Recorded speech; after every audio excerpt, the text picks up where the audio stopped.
Welcome again, Maxim here, and in this video I will show you the news and changes that have been introduced to the game with the echoes of the Duviri update. First of all, the long-awaited Wisp Prime is now available, along with Fulmin and Gansen Prime. And in the Prime access, you will find Sandana and the Operator and Drifter Wisp stylized skin. In the Undercroft, you will find two new tail sets and a new mission type in the rotation, Assassination. You'll have to face the Corrupted Jackal. The fight with him is very similar to the standard one, except for the fact that there are 3 stages. Between the Parazon strikes he teleports to a different place and spawns some enemies around. Another novelty there are Trauma Clumps. These are special objects that, when destroyed, create a vortex. It deals damage based on the current spiral mode, to both enemies and players. Opponents are pulled from a greater distance than a player. And also, 5 new decrees has been added on Duviri. Previously, the values of dealt damage was displayed in place where the enemy was hit. With fast-moving characters, it was hardly noticeable. From now on, damage values are displayed as a HUD element, so they can be easily observed if we look in the right direction. In addition, damage over time from statuses was displacing other numerical values on the screen, as these could only be displayed in certain amount. Now, however, these small dot values will no longer limit how long the other damage values are displayed. In the game options you will find the option to display compacted numbers, so that the game displays them rounded, thousands or millions. You can also change the scale of the numbers that appear.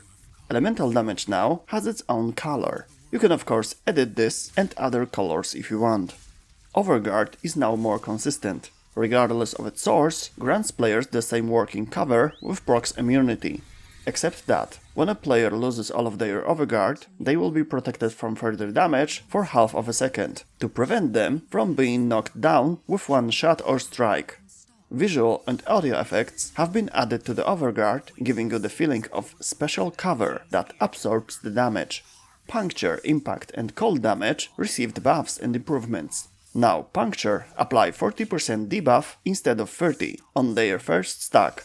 Each subsequent stack increases the status by 10%, and the maximum number of statuses have been reduced from 10 to 5, so maximum weakened debuff on an opponent is now 80%.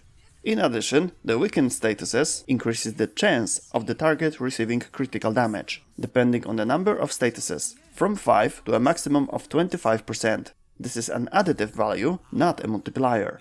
Impact changes. Maximum amount of the status on enemy reduced from 10 to 5, but each stack increases the mercy kill threshold by 8% instead of 4. This value will make it easier to perform this attack. Cold damage, on the other hand, has its maximum status increased from 8 to 9. Each stack increases enemy slow effect by 5% instead of 3.5. This gives a higher maximum value, from 75 to 90%. In addition, the first frozen status causes the enemy to receive 10% more critical damage. Each subsequent status increases this value by 5%, up to maximum of 50. This is also an additive value, not a multiplier. New Incarnon Genesis source and new incarnons. A new Incarnon Genesis has been added to the Circuit reward rotation. In the second week, there will be Genesis for Boar, Gammakor, Angstrom, Gorgon and Anku. You can buy these and other Genesis for Platinum in the Incarnon market from Cavallero on Zariman, starting by July the 30th. This is an equivalent of being able to purchase other weapons with Platinum in the Orbiter market. A convenient option to get Genesis if you don't want to wait for a specific rotation week. Other news and changes. 4 new augments to Voruna, Styanax, Sevagot and Protea. New weapon in Teshin's Cave. You can buy it for 60 Paphos clamps or for Platinum on the market. New face tattoos for Drifter. New Duviri stylized rooms in the dojo. In addition, you can buy 10 new Captura scenes from the Duviri and Dormizon vendor. From now on, you will find a lot more information about each combo in a stance combinations window. Added colored icons when hunting animals to make this more clear. The moment of availability of the Duviri Paradox story quest has changed. Previously, it was a possible alternative start to the game, It has been now moved as available right after the end of the War's price, to make game more consistent at the beginning. There has been another redisposition of Riven mods, and another week of 10-0 celebration missions has just started. The full list of changes and news is available on the forum. You can find the link to it in the description. And that's all in this video. Do you like the new content and changes? Let me know down in the comments. If you have any questions, feel free to ask there also, or come to visit one of my streams, link in the description. See you next time, bye.